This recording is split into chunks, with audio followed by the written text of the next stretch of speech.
साथियों नमस्कार। साथियों, अभिमुक्तेश्वरानंद की मुश्किलें बढ़ती जा रही हैं और कभी भी गिरफ्तार हो सकते हैं, क्योंकि इनके ऊपर ऐसे चार्जेस लगे हैं जिन चार्जेस पर जमानत भी नहीं होगी। आप कहेंगे ऐसे कौन से चार्ज लग गए? अभी ये माघ मेला में गए थे, जो डिस्टरबेंस कर रहे थे, क्या वो वाले चार्ज हैं? नहीं, चार्ज लगे हैं पॉक्सो एक्ट, यानी कि जब आप 18 साल से कम उम्र के बच्चे के साथ किसी तरह का कोई यौन शोषण करते हो तो आपके ऊपर ये वाला एक्ट लग जाता है। और ये एक्ट अगर आप पर लग गया तो आपको जमानत भी नहीं मिलेगी। और यही एक्ट लग गया है इन महाराज के ऊपर। आप कहेंगे कि ये तो हमारे शंकराचार्य हैं, इनके बारे में आप ऐसे कैसे बोल रहे हो? तो किसने कहा शंकराचार्य हैं? किसने कहा? इन्होंने खुद ने कहा है। अच्छा, इन्होंने किस बेसिस पे कहा? इन्होंने कहा कि मेरे गुरु ने कहा था कि अब मेरे बाद तुम शंकराचार्य बनोगे। इनके गुरु थे स्वामी स्वरूपानंद सरस्वती जी।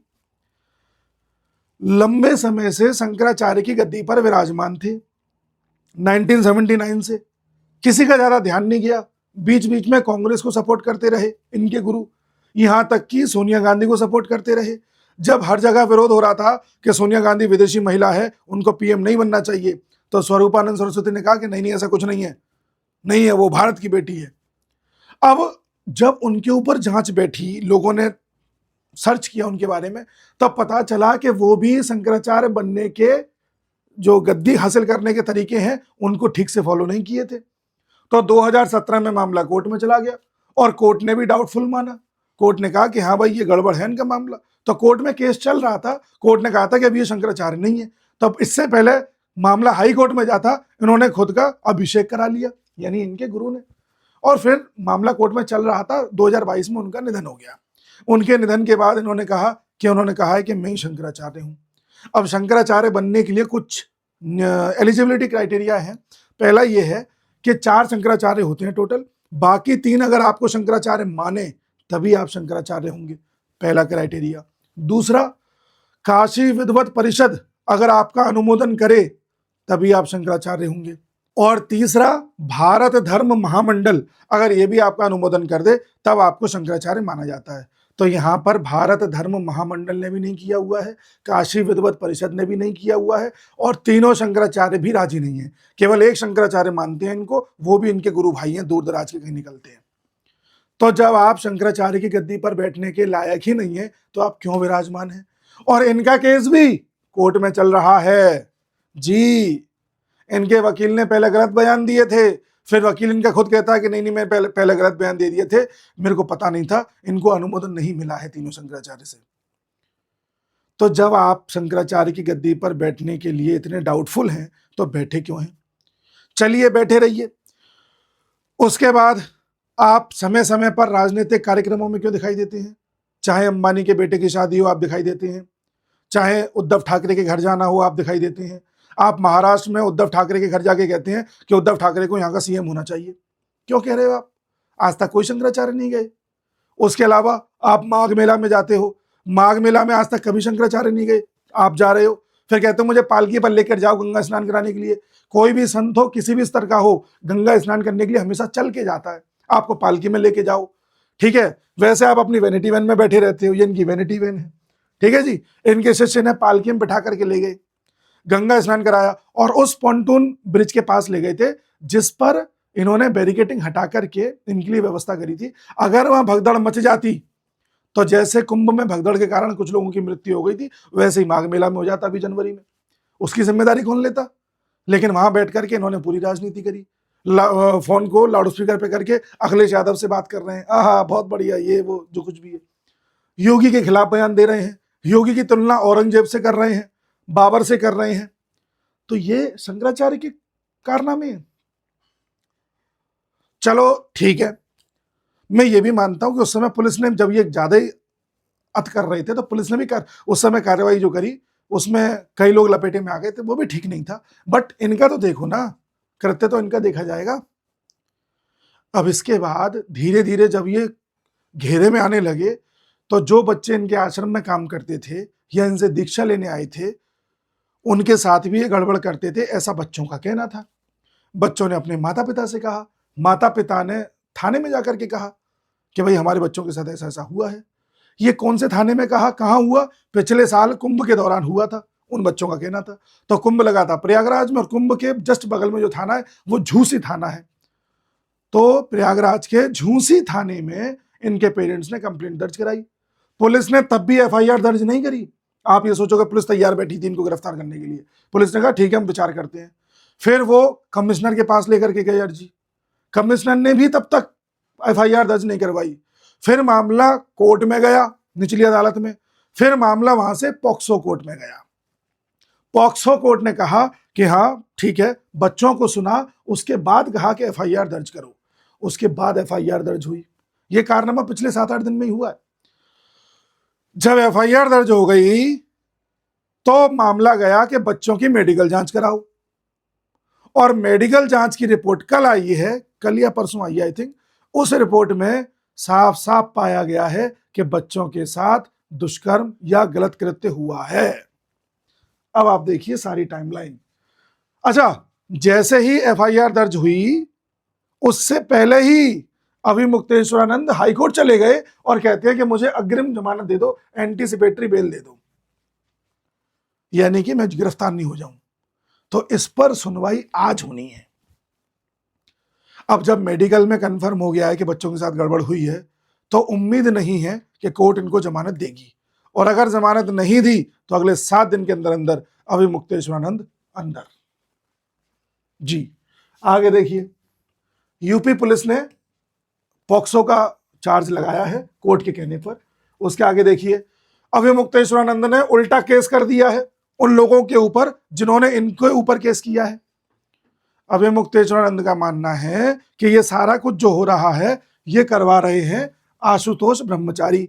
एक स्वामी आशुतोष ब्रह्मचारी हैं, ये इनके ऊपर आरोप लगता है, या कहा जाता है, आरोप तो मैं नहीं कहूंगा, कहा जाता है कि ये स्वामी रामभद्राचार्य जी के शिष्य हैं और शाकंभरी पीठ के पीठाधीश्वर हैं। इसके बारे में जब मैंने सर्च किया तो कहीं भी कंफर्म्ड रिपोर्ट नहीं मिली कि ये दोनों चीजें इनके पास हैं या नहीं। श्री रामभद्राचार्य जी के शिष्य हैं नहीं है, कंफर्म नहीं मिला, केवल मीडिया में तैर रही है बातें। और शाकंभरी देवी के पीठाधीश्वर है या नहीं, कंफर्म नहीं मिला। बट ये इस मामले को आगे बढ़ा रहे हैं। जब कोर्ट में मामला चला गया था तो जो पॉक्सो कोर्ट है उसमें याचिका देने वाले यही थे, ऐसी बातें मीडिया में है। ठीक है, मैं आपको वही बातें बता रहा हूं जो मीडिया में है, क्योंकि मैं कोर्ट में नहीं गया। ठीक, तो इन्होंने उल्टा केस कर दिया है उन लोगों के ऊपर जो इनको फंसाने का प्रयास कर रहे हैं इनके अनुसार। उसके बाद मामला जो मैंने आपको बताया था कि कंफर्म हो गया है कि मेडिकल रिपोर्ट में बच्चों के साथ गड़बड़ हुई है।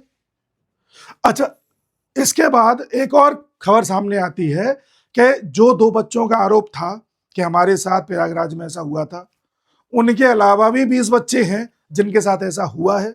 और इनके यानी कि अभिमुक्तेश्वरानंद के जो देखिए एमपी वाला आश्रम है वहां पर हुआ है, नरसिंहपुर में इनका एमपी वाला आश्रम है, वहां भी बच्चों के साथ ऐसा हुआ है। अभी उनका भी मामला आना है।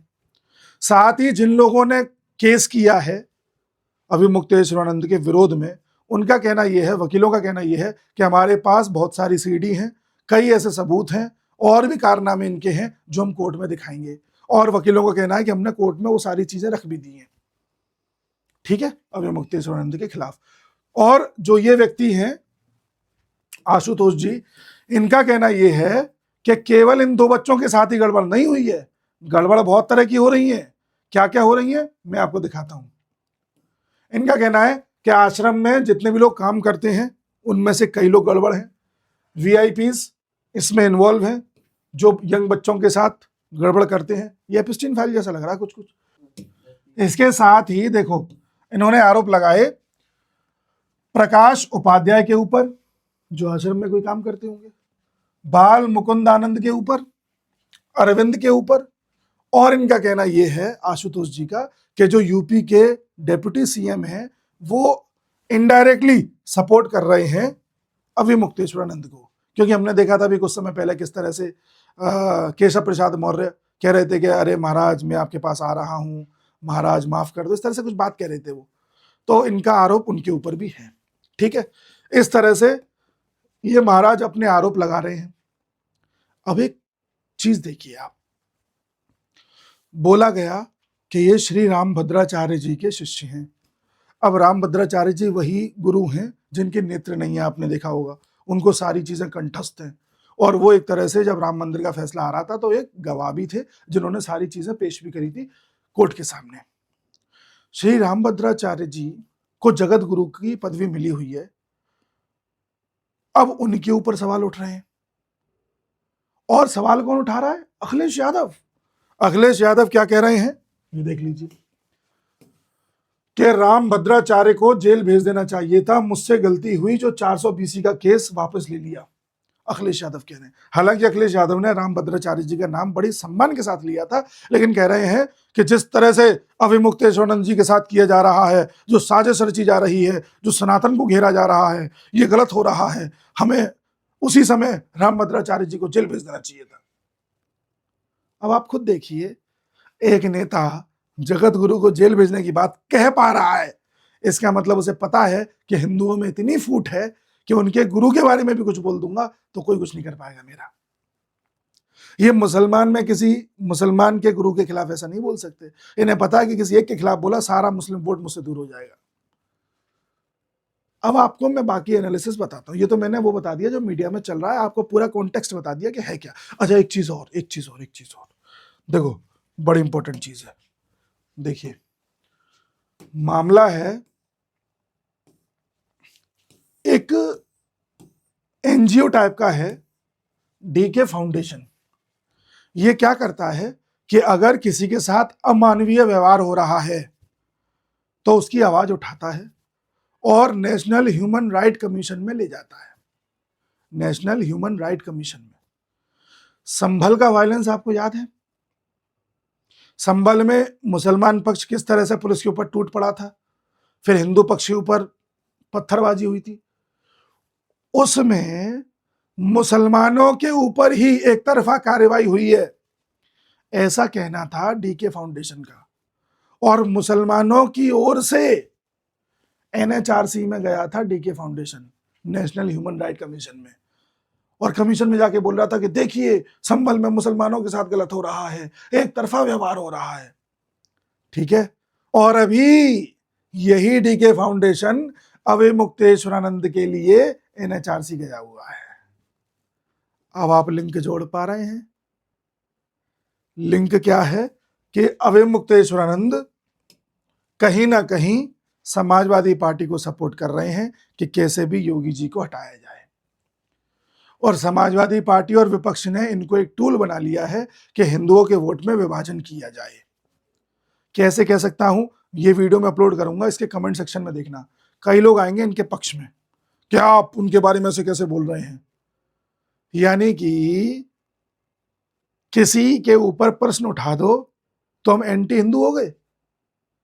यही तो हिंदुत्व की, सनातन की पहचान है कि हम अपने धर्म में, अपनी पद्धति में भी अगर कोई गलत कर रहा है तो उस पर सवाल उठाने का दम रखते हैं। ये और किसी धर्म में अलाउ नहीं है। इसलिए हमारे धर्म में जितने भी गड़बड़ लोग थे वो पकड़े गए और समय समय पर सुधार भी हुआ। और इसीलिए अभिमुक्तेश्वरानंद इस समय सवालों के घेरे में है।